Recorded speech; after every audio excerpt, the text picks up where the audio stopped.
ఆత్మపీడోప ఉపశాంతి. ఎందుకు సూర్యుని పూజ చేసుకోవాలంటే మనకు ఆత్మస్థైర్యం కావాలి. ఇదేమో స్థలం కొన్నారు బాగానే ఉంది, ఒక ఆశ్రమం పెట్టాలన్నారు. ఈ ఆశ్రమం పెట్టాలంటే చాలా వ్యయ ప్రయాసాలు ఉన్నాయి. అంటే డబ్బు కావాలా, స్థలం పెట్టాలా, అన్నీ పనిచేయాలి. అంటే డబ్బునే పనిచేయాలి కదా, మ్యాన్ పవర్ కావాలి. ఇప్పుడు కట్టేస్తా అయితే దాన్ని మెయింటైన్ చేయాలి.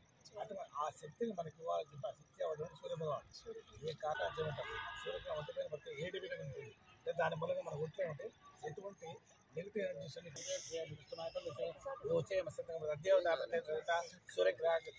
సూర్యగ్రహం రక్తవర్ణం సూర్యగ్రహ సంపూర్ణ సూర్యగ్రహ సంపూర్ణ కృపాకటాక్షసిద్ధిరస్తు ఆయురారోగ్యైశ్వర్యాభివృద్ధిరస్తు.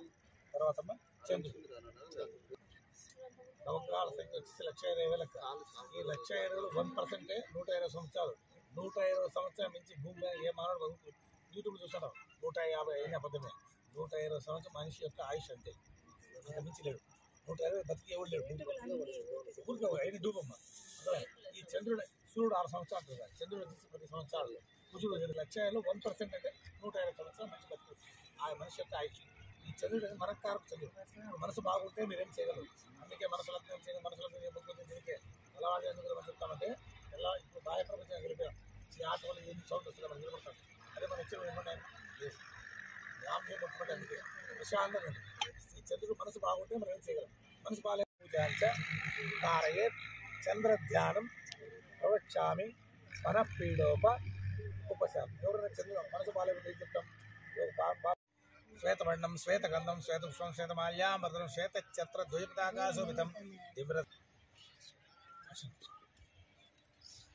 చంద్రగ్రహ సంపూర్ణ కృపాకటాక్షసిద్ధిరస్తు.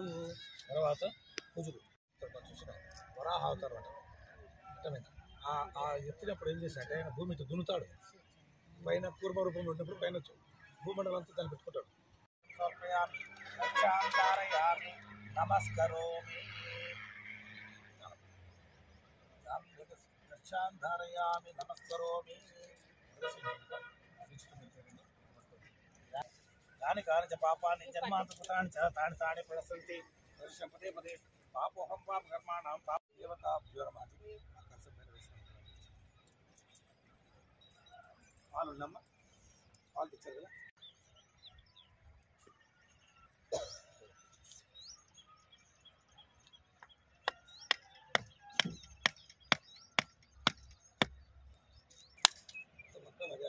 కుటుంబ